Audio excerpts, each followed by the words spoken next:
23. I'm fresh out of Buckingham Penitentiary. Load up.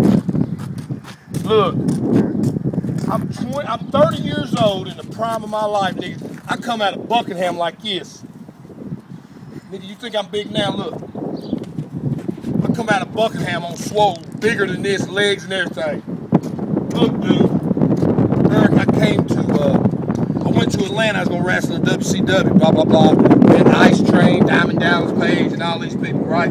So anyway, I done 5 flats. So anyway, I'm big and on swole. Well, I come back into, from Atlanta, Georgia to visit some friends. So I said, what about Mike Fields? Mike Fields is a little short, fat, onion-headed, little crazy bitch, dumbass.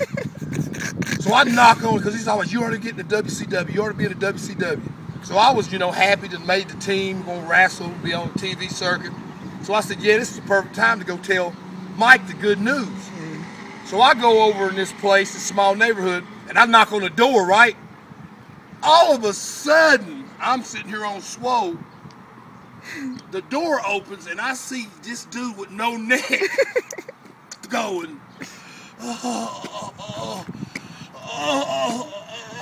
and I mean, I said, Mike, where's your neck? He said, oh God, he said, I'm in the utmost pain. He's like, oh God, he's looking up at me. He's about this big with no neck, and he's looking up at me. And I'm looking down at him, and I said, man, what happened? And I'm trying not to laugh. Mm-hmm. He said, I was on the old shack over on Mom and Dad's property, and he said, I had a sledgehammer in one hand and a wrecking bar in the other. Mm-hmm. He said, and I'm on the top of the roof, and I got a wrecking bar, and I'm ripping planks, and I got a sledgehammer, and I'm busting it up, and I'm going to tear down this old shack. He said, about that time, it gave way. And he said, on my downward motion, the roof, he says, you got to picture this. He was 25 feet up in the air. You got to picture this. He hit that, and he went straight down with a force, head first. And his head hit straight in the side of the house in between 2 floor joists. And he said his head hit, and his ears was the only thing that stopped him. He said he was laying there he said he was laying on the floor, and he was bleeding profusely through his nose and ears, and his head was like this. And he said David Fatoni, this big fat guy, was going, oh my God, you're gonna die! Oh my God, you're gonna die!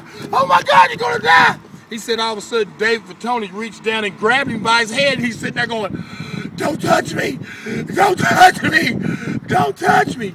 He said he wiggled his fingers and his toes to make sure that he wasn't paralyzed. And he said, John, you know when you're playing basketball and somebody passes you the ball and it stobes your finger? Mm-hmm. He said, that's how my whole body felt.